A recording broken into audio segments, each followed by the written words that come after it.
A very good afternoon, and thank you for joining us today. My name is Rania Saadewi, and I'm the Executive Director at the Pearl Initiative. And it is my true pleasure and honor to introduce our newly launched Guide to Governance series in collaboration with the Ministry of Youth and Sports Affairs in Bahrain. This Guide to Governance series is a specially designed series of webinars, workshops, and convenings that we will be hosting from September through December. And this is targeted for you, our students, young entrepreneurs, small business owners, and next generation family business owners in Bahrain and across the Gulf region. The goal is to equip all of you, future and current business owners, with a network and tools, guides, resources, and input from experts to build sustainable businesses that contribute to the national economy and create jobs. Today's session will introduce you to the partners and collaborators in this series and provide you with an introductory overview of the importance of corporate governance and why it matters for the growth and sustainability of your business. We always aim for our webinars and sessions to be interactive, so we encourage you, our audience, to participate in the polls that you will see throughout today's session and by using the Q&A and chat function throughout the session. And with that, we'll start with our first polling question. How many of you know about the Pearl Initiative? As you start answering this question, I will give you a brief about the Pearl Initiative before introducing some of my colleagues. The Pearl Initiative is the Gulf region's leading independent nonprofit organization working to improve corporate accountability and transparency across the private sector, family firms, small businesses, and philanthropic nonprofit organizations and foundations in the Gulf region. We were established 10 years ago by regional business leaders and the United Nations Office for Partnerships. The Pearl Initiative runs programs focusing on governance-related matters. We conduct regionally based research, we convene business leaders, government and civil society leaders, and students to discuss challenges and opportunities in implementing the best practices in the workforce. We also run bespoke workshops and trainings to support business professionals as they take the lead in implementing corporate governance, accountability, and transparency practices in the organizations. More recently, we are one of the few organizations in the Gulf region to receive special consultative status from the United Nations Economic and Social Council. To date, since our inception, we have engaged with over 12,000 business leaders, executives, and private sector professionals across the Gulf region, worked with over 40 universities, reaching nearly 10,000 students and youth through our engagement, workshops, events, forums, and webinars like today. With that, it is my pleasure to introduce Samer Itani, the Program Manager and Corporate Governance Specialist at Pearl Initiative, to take you through our Pearl Initiative programs here. Over to you, Samer. Thank you for this introduction, Rania. To start with our programs, so our programs cover different pillars, which include diversity and inclusion, anti-corruption best practices, family and next generation governance, as well as corporate social responsibility. Our webinar series with the Ministry of Youth and Sports Affairs will address each pillar and its significance in a corporate environment, thereby raising the awareness and providing our audience with actionable tips and insights for you to take to the workplace with you. We can have as well, we have a quick poll question before we start. So let's give you a quick overview on our programs. The anti-corruption program allows us to build communities and resources that encourage the implementation of better integrity and transparency practices. As for the MSME program, it allows us to interact with the business community of MSMEs, including startups, investors, and advisors, to guarantee a comprehensive addressal of MSME concerns and their challenges. For the program that we've newly launched as well, for the Governance Intact program, with a primary objective to shed light on the current corporate governance practices, by being adopted by tech businesses in the Gulf. It allows us to understand the corporate governance capabilities that is beneficial across each stage of a business life cycle. As for the diversity program, it works towards implementing the right mix of experience and skills as part of the leadership team to maximize the view and the opportunities that business can take. It is in the growing interest of modern businesses, as diverse organizations are in competition nowadays. Supported by the Gates Foundation, our Governance in Philanthropy program was developed to support corporate and institutional donors who are striving to be more strategic and impactful in their giving. In addition, our Family Firms program established the business case for long-term value creation through the adoption of best governance practices across regional family businesses.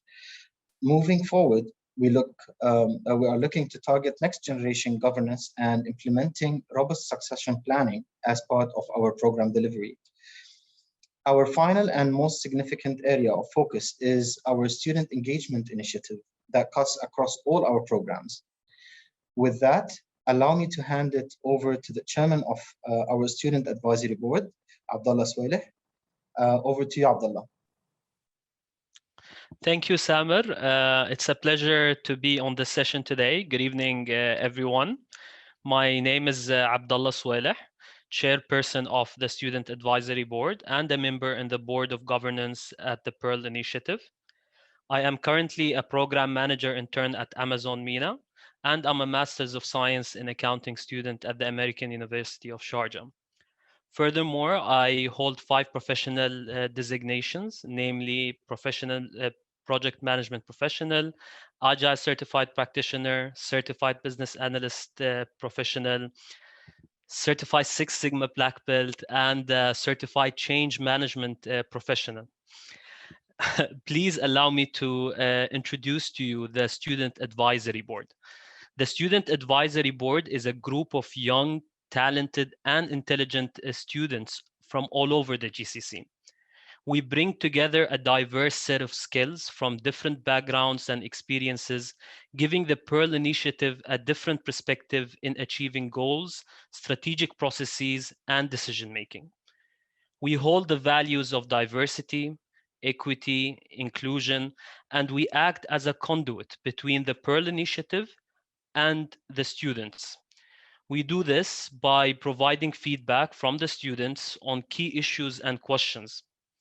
Furthermore, the Student Advisory Board relays this information to the Pearl's Initiative Board of Governance, giving the organization a different perspective on how certain issues can be addressed. At the Pearl Initiative, a strong focus towards student engagement has been cultivated over the years. Educating and equipping the youth, the future workforce, and the future leaders with the right mindsets is the key focus of the Pearl Initiative. The Student Advisory Board, in its capacity, acts as a proxy between the Pearl Initiative and the student community, developing ideas, creating networks, connections, and acting on critical areas of focus. Additionally, we are the eyes and ears of the student community, taking whatever we hear on the ground and creating a practical space to share and discuss these ideas and concerns. Please feel free to reach out to me directly for any ideas, comments, or feedback. With no further ado, I would like to invite. I would give the mic back to you, Samer. Samer.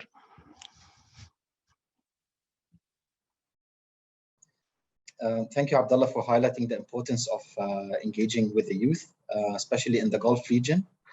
I would like to now introduce our sponsor for this project, the Ministry of Youth and Sports Affairs.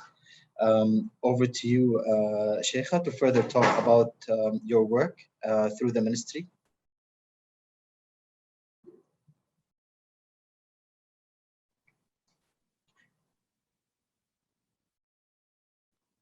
Thank you. Thank you, Samer. First of all, is my voice clear? Okay. Do I have the control over the slides? Just to make sure. Can I control the slides or I will tell you next, then you will move it. Okay. First of all, okay. Sorry. Okay. Thank you. First of all, on behalf of Ministry of Youth and Sport Affairs, I would like to welcome our distinguished guests, friends, young leaders to this webinar.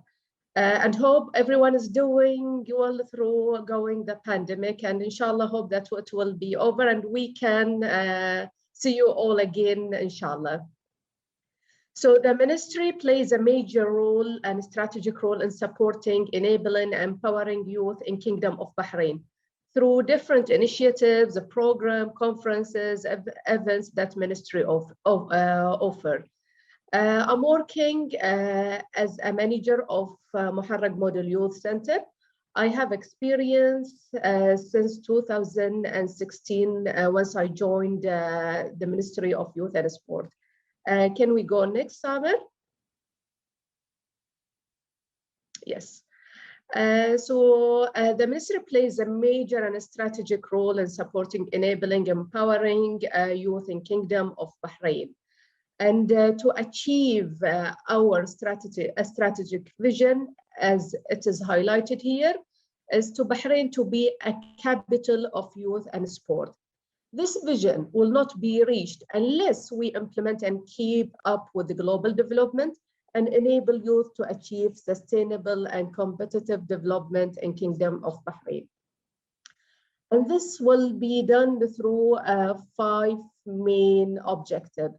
So first, in order to achieve our vision, or let's say the youth vision, to be Bahrain the capital of youth and sport, we have first to understand what the youth want and how can we build youth capacity.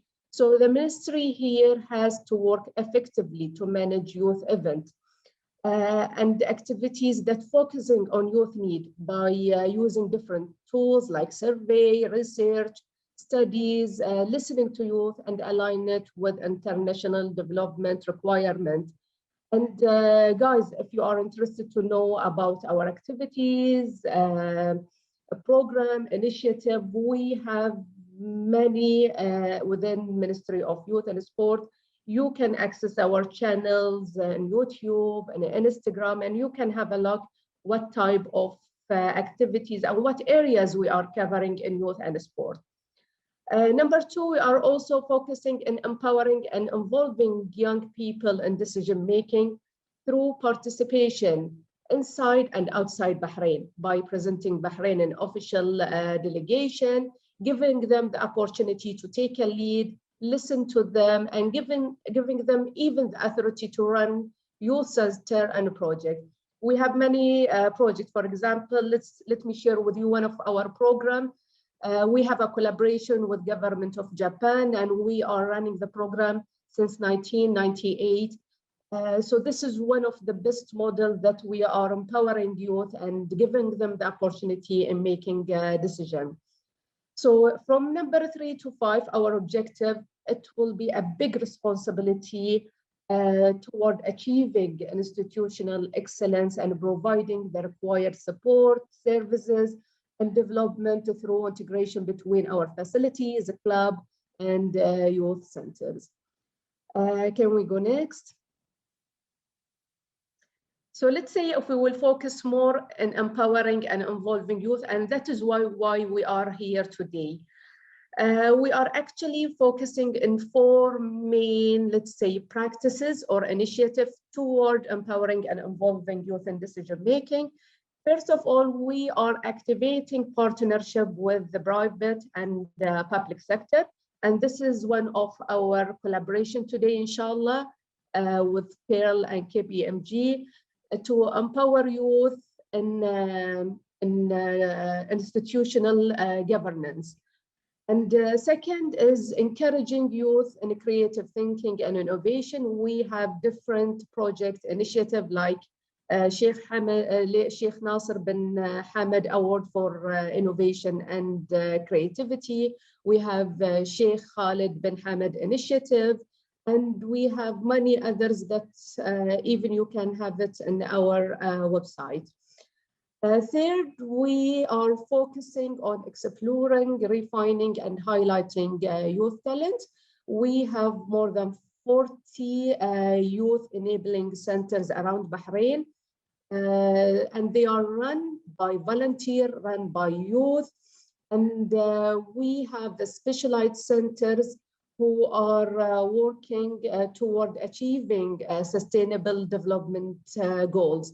So here how we are empowering youth in taking decisions. And number four, providing the studies research to contribute toward developing solution. From last year, we have started 2 different studies for the 40 enabling youth centers around Bahrain. And we got like around more than 7,000 response to study what exactly youth are looking for and how we can support them in reaching their interest, their objective, and are our objectives or goals align with what the youth think or the youth want from our centers or even activities and a program that we launch yearly. So here we can know more about the challenges that we are facing. Plus this year we have another study, and so far we have reached more than 10,000 response for the study. And inshallah by 1 month we will be releasing it with the full analysis that shows how the ministries support youth talented in different areas and what will be the challenges that we have to focus or to work toward having an opportunity to change the challenges toward a better opportunity. All of this empowering practices, we are focusing, if you can go to the next slide. Yes. We have a fundamental youth working anchors that we focus on all our programs, initiative. We call it 5+1. Whenever we do any initiative, we focus to have these 5 points or at least one of it. For example, we give the youth the feeling of having safe within our centers program. Whenever we do program or initiative, we give the feeling of for the youth to be seen or to be heard. We support them through the collaboration we do with the private or public sector. Even the youth want to be heard, want to be feel that they are wanted and needed by the society and the community, and even to feel they are trusted and appreciated. So these 5 anchors will lead us to have a very open, competitive, and fair environment, and which will lead us to have the hope that all the youth in Kingdom of Bahrain they are looking for. So here basically how the strategy of Ministry of Youth and Sport works. Thank you, Samer, and back to you.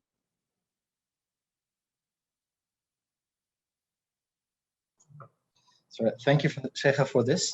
It's always great to hear about the ministry and its initiatives and the activities that you have for the youth in Bahrain.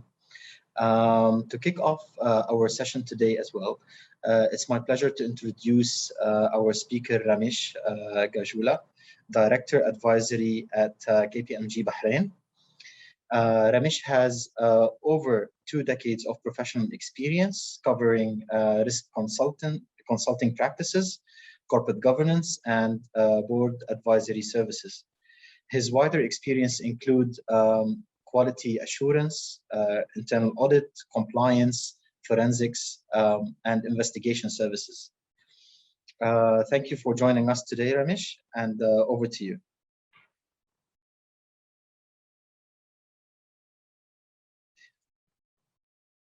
Your mic, I guess. Yep. Thank you, Samar. Good evening, everyone. My name is Ramesh Gazula, as Samar introduced, and yeah, I have about 20 plus years experience in corporate governance, compliance, and internal audit, and including investigations kind of products. I'm a certified internal auditor by profession. I've been in internal audit profession for the last 20 plus years. And I'm also a qualified cost and management accountant. I graduated in BSc Mathematics and Computer Science. And there are some certifications around the enterprise risk management as well as the investigations. Next, please. Yeah, so today I was asked to present a very high level introductory session on corporate governance topic. I have been delivering this product at least to 100 plus entities within Bahrain in the last 10 years. And I want to split this section into 3 areas. Number 1 is when we keep referring corporate governance, what is the general structure within any organization when it comes to the corporate governance? And what are the boards or the board committees' roles and responsibilities in terms of corporate governance? And the third aspect is primarily the corporate governance code that is applicable to various entities within Bahrain. They have different legal structures to which the code is mandatory for some entities and optional for other entities. So to get into the topic, what is corporate governance? For me, the corporate governance, when someone says, I think of accountability, I think of transparency. There are definitions which we have listed on this screen. But in general, when we talk about the corporate governance, which is like a mandatory requirement for any company or any organization to sustain in long-term basis.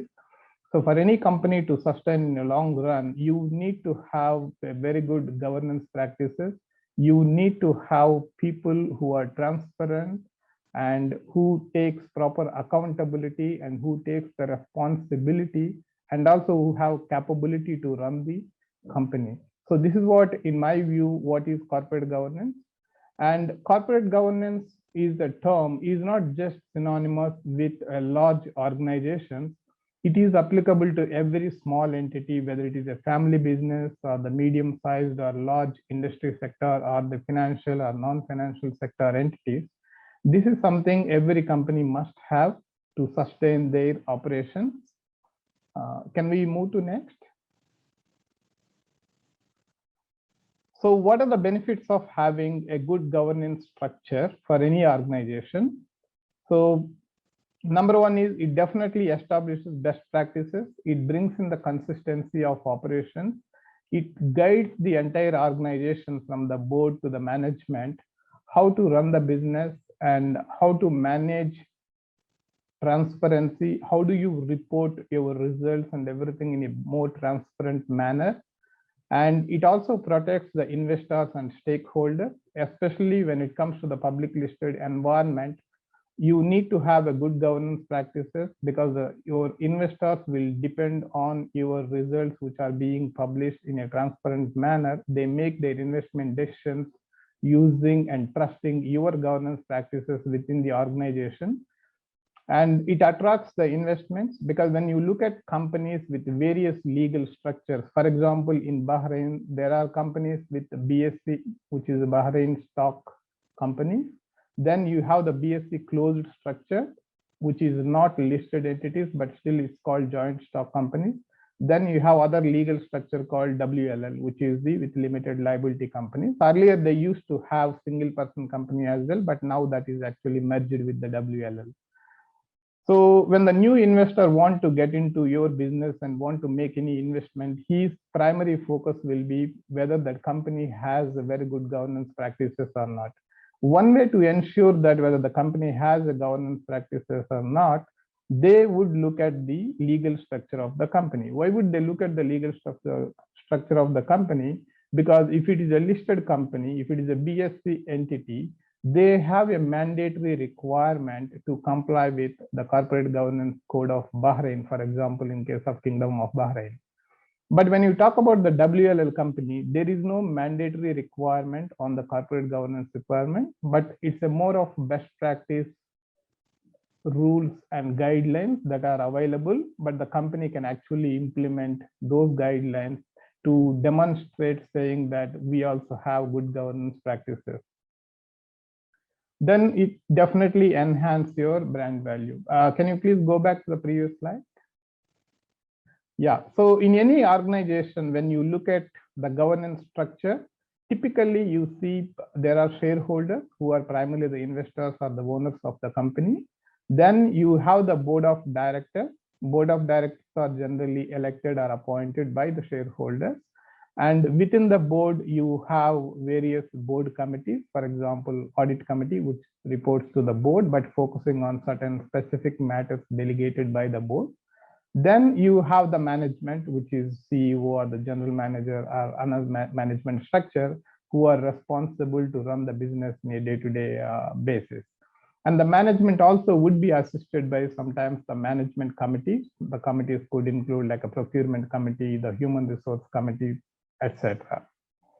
And the board or the management is also supported by various assurance or the service providers, which could be internal audit, who are responsible to certify the numbers, the financials of the company.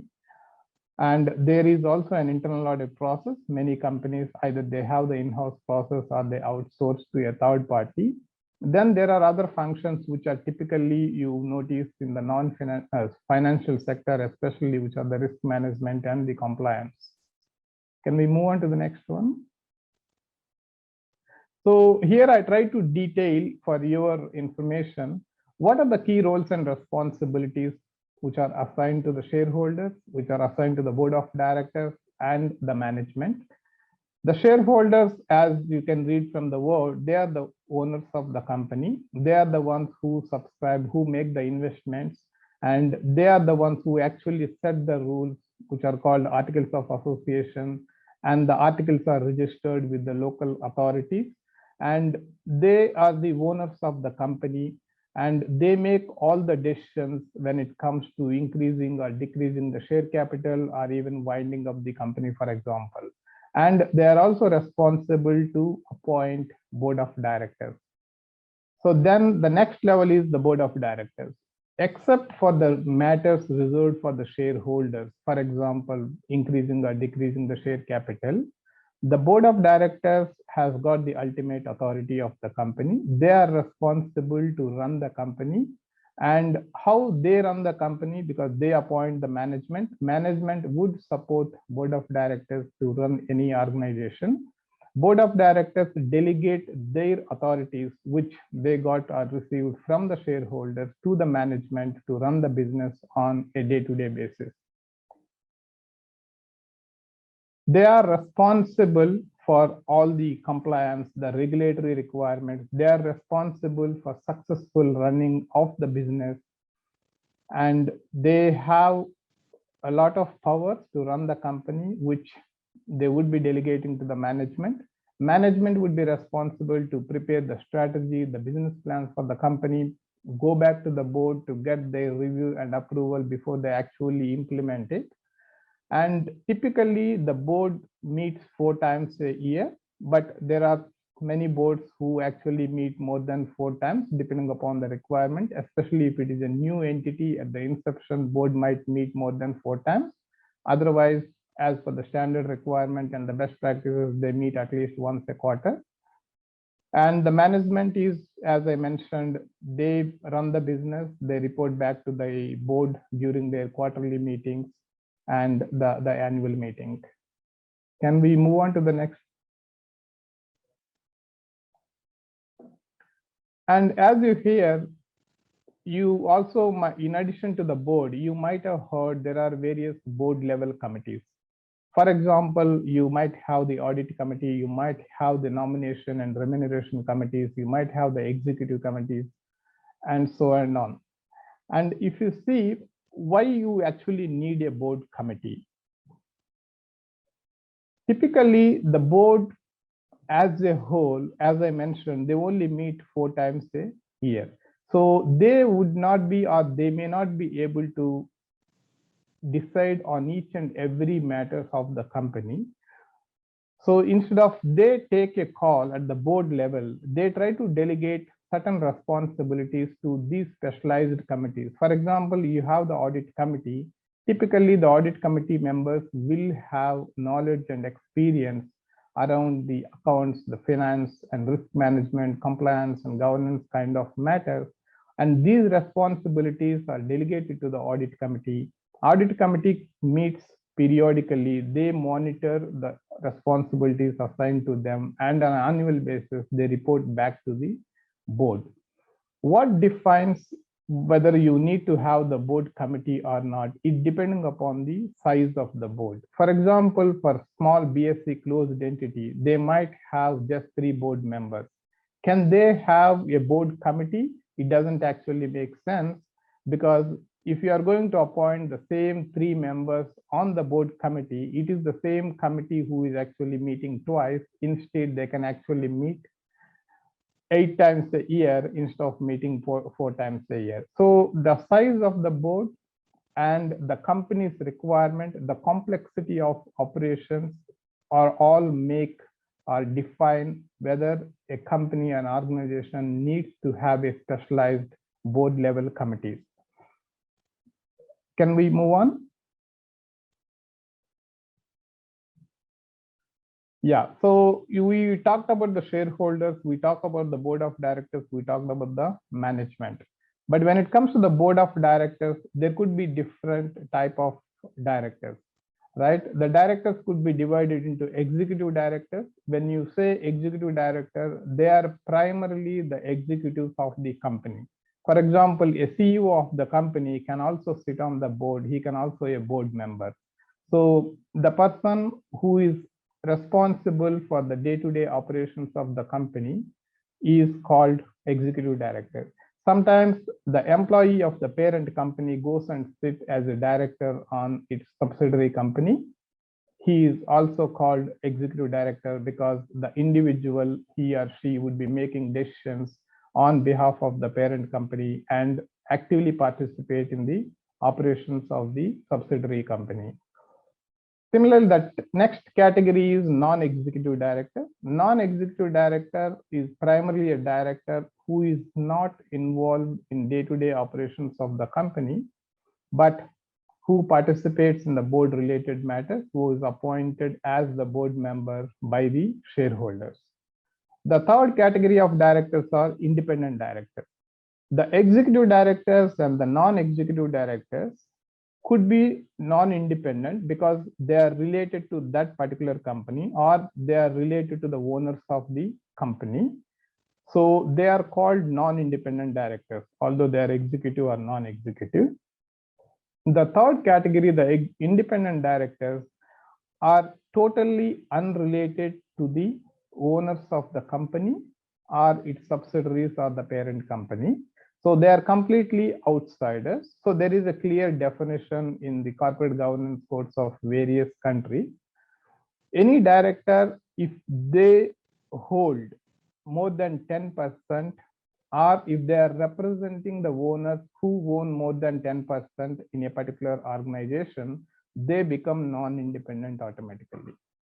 So in other words, the the independent director should not be holding 10% or more of shares of any company, and they should not be representing a legal person who owns 10% or more, or they should have not received BD 50,000 equivalent or more remuneration from that company, this excluding the amount what they generally receive as a part of their board remuneration.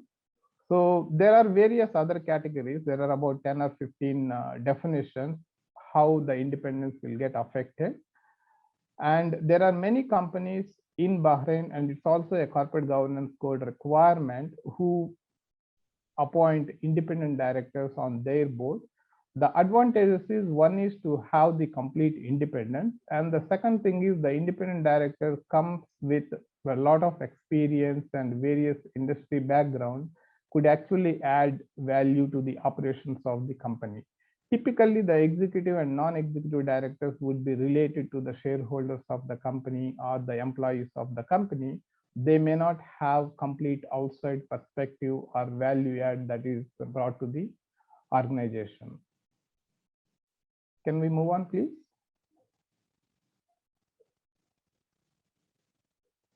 To get a bit more further into details, what are the roles and responsibilities of the board? Because the board is very, as I mentioned earlier, except the matters reserved for the shareholders of the company, the board has got the ultimate authority to run the company. So the governance codes and the governance standards requires that the board needs to take various responsibilities, and they are responsible to make sure that the company operations are run in a transparent manner, and they are responsible that the company complies with the applicable rules and regulations. And they are also responsible, for example, if the directors are representing various shareholders, then they are responsible to make sure that every shareholder gets the equal treatment, and they are responsible to choose right auditors. They are responsible to make sure that the financial reporting is in line with the international best practices and it is being made in a transparent manner. And they are responsible to even authorize the remuneration for the board of directors. They don't make the final decision, but they are the responsible to make the remuneration policy for themselves, I mean the directors, but then submit to the shareholders and get it approved during the annual general meeting. Can we move on? So in addition to the responsibilities, the business related or fiduciary duties, they also have a lot of accountability when they are dealing with the company operations. For example, what I have listed down here, they should refrain from personal use of company property. They should refrain from disclosing or personally profiting from confidential information to any outsider or third party. And they are nowadays, it's a technology driven world, and they need to be aware of the cyber security threats, and they are responsible. They need to be very well versed with what are the technological advancements that are happening, how these advancements can affect or disrupt their company operations. And they also have the legal accountability, but the directors may or may not have the entire knowledge to run the company, so they consult or they recruit or hire various experts and the legal experts to take their advice so that they understand what is required to run the company in a best possible way. Next slide, please. One more critical aspect where the directors are really responsible is conflicts of interest, because this is one of the major issue what we actually see with many clients, especially the countries like Bahrain, where the country is very small and everyone is related to the other one. It becomes really difficult to manage the conflict, to disclose the conflict. And so you need to have more stronger policies and procedures. You need to make sure that there is a proper disclosure mechanism, there is a proper assessment mechanism, and to make sure that the transactions which are entered by the company with any individual are in a transparent manner and there is no conflict of interest. So every company will have their own code of conduct or code of ethics policies that primarily define how to manage the conflict and what is the process that needs to be followed if a conflict arises in any business transactions. And they also will have a policies with respect to the related party transaction, whereby the company needs to disclose, even if they are not really conflicted, they need to disclose if there are any related party transactions how they made sure that these transactions are entered into without affecting the profitability or the benefit of the company. Yeah, can we move on? I think we'll skip this slide. This is what I explained. You need to have a proper process for conflicts of interest. For example, at the directors level, how you manage the conflict. The directors would be asked to disclose their any business interest at the start of the year. When I say business interest, they will disclose their business interest as an employee of any other organization, as a director of any other organization, as an investor of any other organization, so that your company is aware before they enter into transactions with the other company, the conflicts are effectively managed. And also at the start of every board meeting, the board of directors could actually disclose if they are conflicted with any of the agenda items that are being discussed in that particular board meeting. So these are several ways how the board of directors manage the conflict. So some of the key questions what the board members should be asking themselves: what are the issues they should be focusing on? What are the issues that are most material which affect the firm's success? For example, the strategy of the company, the business plans of the company. And if you take, for example, now the COVID environment, how the strategy of the companies will get affected with these issues, what kind of crisis management or disaster recovery plans they have with respect to the strategy or with respect to even talent, the people, for example, and the compensation, the key performance indicators, how to monitor, how to manage, what is their response plan if they are not able to perform or not able to meet their growth objectives as per their strategy. And they are also responsible to make sure that the tone is set at the top and the corporate culture. And also the board is taking very hard look, especially when it comes to the skills and the dynamics and the leadership and processes that are in place to make most of their time together, and also to make sure that what is their strategy, where do they want to keep their company in future. And also the board is responsible to make sure that the organization has got proper policies and procedures to ensure there is a consistency in the way they run the business. And these policy procedures are periodically reviewed and approved by the board so that they ensure that there is a proper documentation. And they would also ask their internal and external auditor to report back to the board if there are any non-compliances with the established policies and procedures. Yep. So move on to the next one. And the other aspect I think is very important to know. Okay, you have the board, you have given a lot of roles and responsibilities, and you also ask them to make sure that the company is run in a best possible way. They establish the policies and procedures, and you also need to assess the board's performance. Otherwise, you would not know whether you need to continue with the existing board or you need to bring in additional talent to the board. So there is also a performance assessment mechanism. At least on an annual basis, you need to assess the board as a whole and also the individual directors for their responsibility to make sure that they are meeting the company requirements and the company is actually getting the value for the money they invested in directors by way of the board fees or by way of any other expenses that are being incurred towards the running the board. And how you do the board performance assessment, you have various ways to do it. Can you go back to previous slide, please? Yeah. So in this part of the world, still this is not really very mature, the board of directors performance assessment.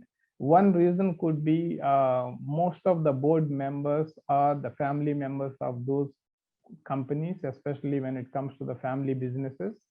And there may be many boards where the very high senior people are sitting on those boards. They don't very positively receive the performance assessment conducting on them. And there are many boards, they try to do the performance assessment by way of a group discussion, but that is not very fruitful, because if any one of the directors wants to give negative comments, she or he would not be able to comment on the other directors in a group discussion. There are very few financial sector clients who actually engage independent consultants to conduct the performance assessment of the board members by way of conducting interviews, by way of assessing what they achieved during the year, what is the contribution they have made to the organization. So this is a kind of emerging topic. Currently, it is being done by most of the listed entities, but it is a more of tick box exercise as of now.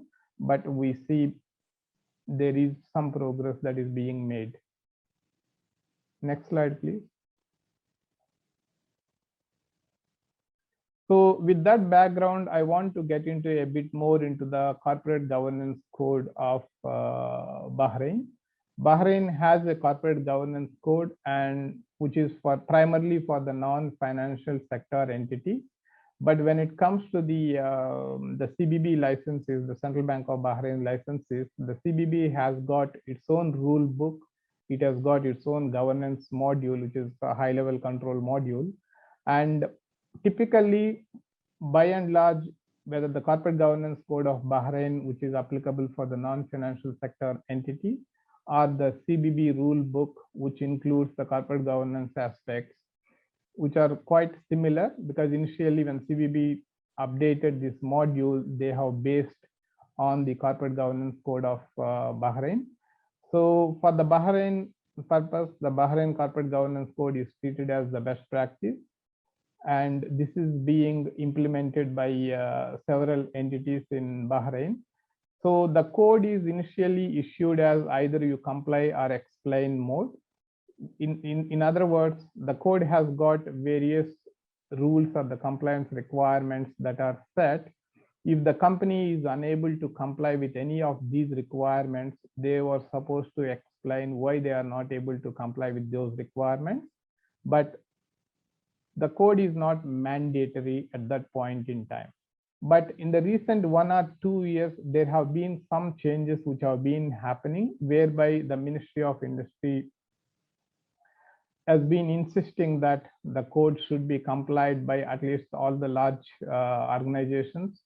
And for the listed companies, it has by and large become like a mandatory kind of code, whereby all the listed entities must report to the MOICT in Bahrain on an annual basis on their compliance status against the Bahrain Corporate Governance Code.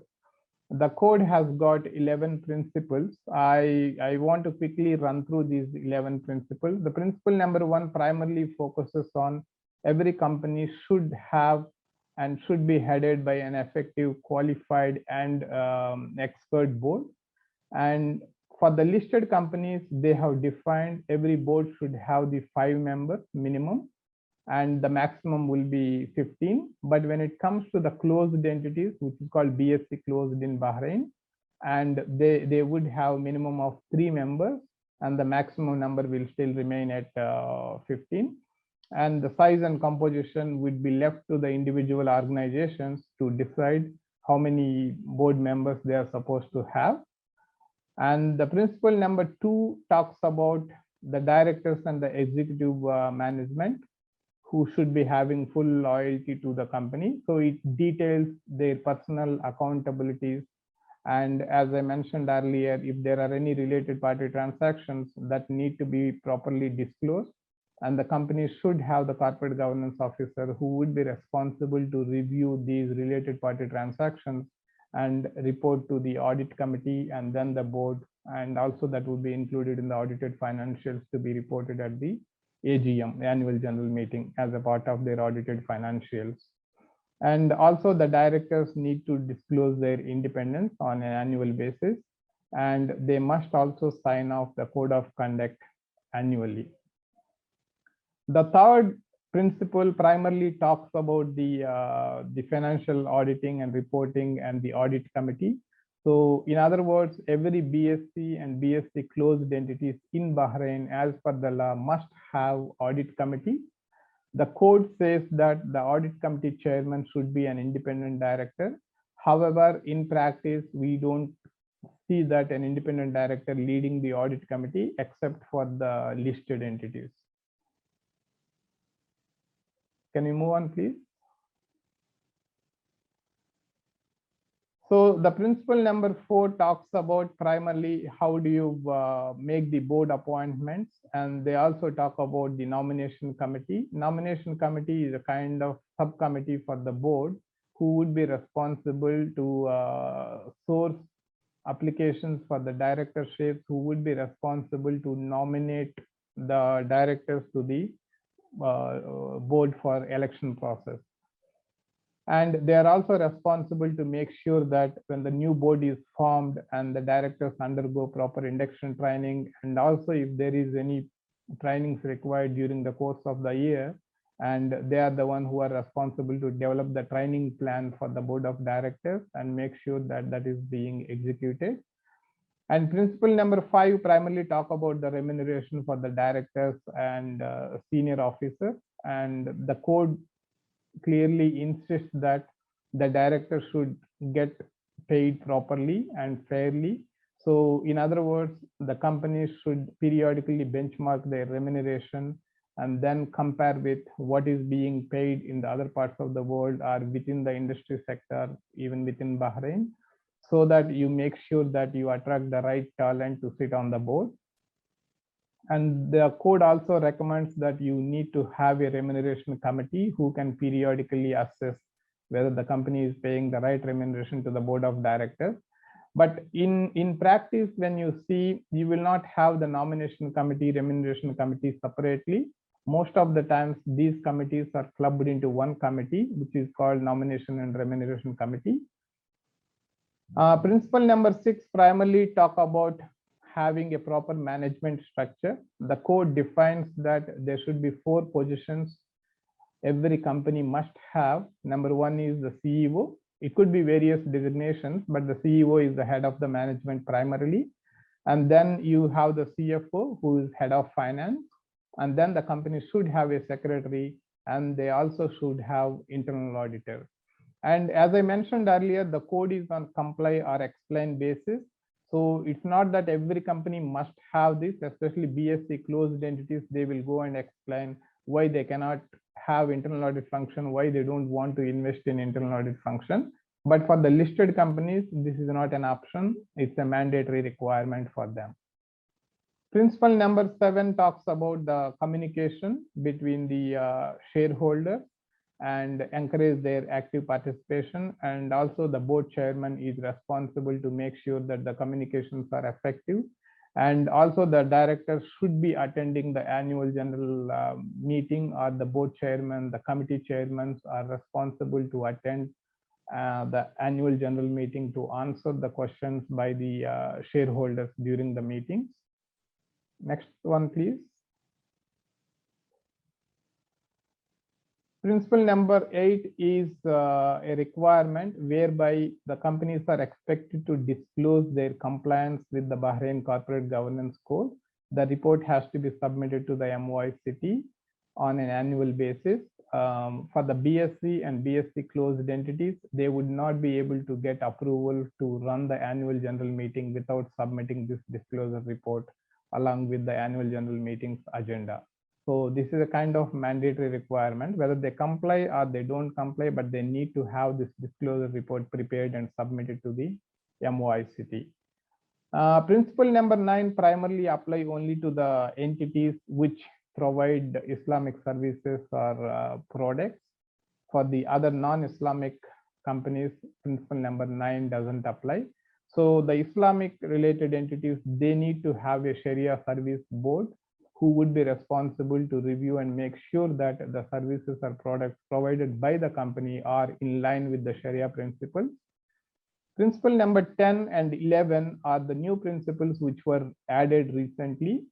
So they talk about 10 talks about the financial statements, where they define, make sure that the external auditors should be rotated on a periodic basis. The number of years the rotation would vary depending upon whether it's a BSE closed entity or listed companies. Number 11 talks about the social responsibility. So it primarily says that every company should contribute towards the social responsibility, and companies should have the corporate social responsibility policy, whereby they need to define how they are contributing or giving back to the society, and also disclose in their annual report what kind of impact they have made towards the social responsibility. So these are the 11 principles which are listed in the corporate governance code. Next, moving to the next one, this is just an illustrative structure I have included here. Earlier we talked up here, if you see, there are 3 rows. The first row talks about the family governance, because I have included this slide if anyone is interested how the governance structure looks like when it comes to the family businesses.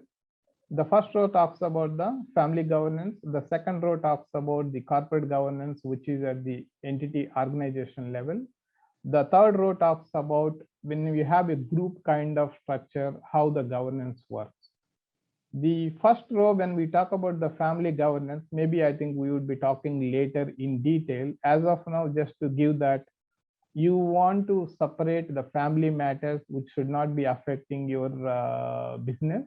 So you need to have a kind of terms of reference defined. How do you deal with your family matters when it comes to, for example, if your family members want to take up positions within the organization?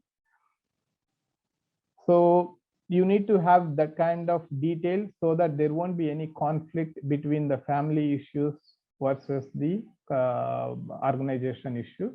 Organization level, we talked about earlier. You have the shareholder, you have board of directors, you have the board committee. Then you have a kind of group structure and various subsidiaries. For each of the subsidiaries, you will have the boards, and the subsidiary boards would be reporting to the group level board. So this is a kind of typical family governance structure that is being seen in most of the family businesses. Next slide, please. This I just listed down, not to go through the entire list. What are the typical documents you keep hearing about when you talk about the corporate governance in any organization? So the documents, the list of documents that could include the board charter, board committee charter, the performance evaluation form, the code of conduct, the related party transaction policy, corporate social responsibility policy. All these documents together are called corporate governance framework. This is just for an information I have shared. I think with that, I end my session. And if you have any questions or queries, I am here happy to answer. Thank you, guys.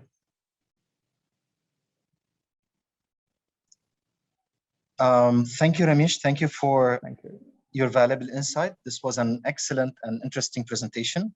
Thank you. We can move now to the Q&A. I think there's 3 questions that we can go forward with it. Ramesh, for someone planning to start a new business, what are the core corporate governance procedures that can be implemented as a start? Yeah, so to answer this question, first you need to decide on the legal structure. So I assume if someone is starting a new business, primarily they might be referring to the WLL company, which is with limited liability with like a 2 or 3 shareholders or the owners or the partners, whatever you call, or the BSE closed entity, that could be another one. So in Bahrain, when you see, as soon as you say that the legal structure of the company is the BSE closed entity, whatever principles we have gone through, you need to comply with those requirements. If you can't comply, then you need to explain why you cannot comply. For example, I will give you some of the challenges what typical family businesses or the new entrepreneurs who face if they go for the BSE closed structure. For example, if I am starting a new business, I want to be the chairman, I want to be the CEO of the company. But the corporate governance code doesn't permit that. The code says you need to have a non-executive director as the board chairman. But many family businesses, they don't want to forego that position. They want to be the chairman and CEO of the company. That is one of the challenges what we generally see. And the second challenge what we see is the independent director. I don't want to pay extra money to bring in an independent director at the commencement of my business. I don't want to incur unnecessary cost. So for them, what we suggest is, I think the WLL structure is the best structure, whereby you don't need to mandatorily comply with the corporate governance code requirement, but you adopt the requirement which are typical or useful for your company. And to answer your question straight, you need to have a board and properly define their roles and responsibilities so that there is a transparency and accountability the board takes.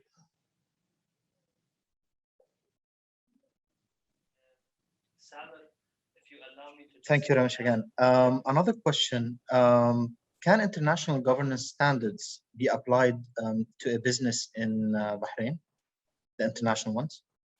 Yes, definitely. But again, I go back to the legal structure, right? If, in addition to the international standards, you need to make sure that you also comply with the local requirements. To answer straight to this question. But based on my experience, I've been working on these engagements for several clients. The Bahrain corporate governance code is actually benchmarked with the industry international best practices before they actually issued in Bahrain.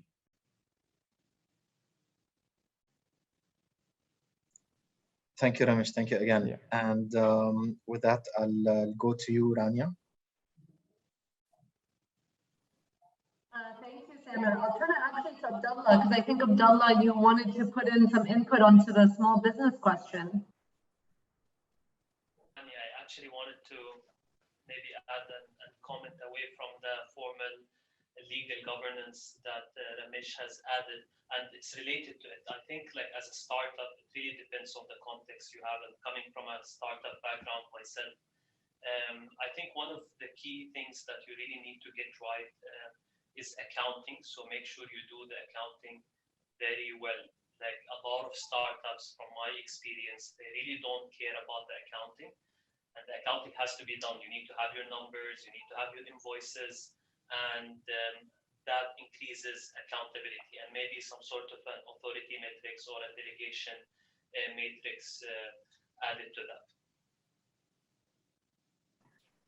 Thank you, Abdullah. That's actually a really excellent point, and it ties in well to our next session that will go deeper into the governance, compliance, accounting frameworks that startups need to really address in order to make sure that they have continued resilience.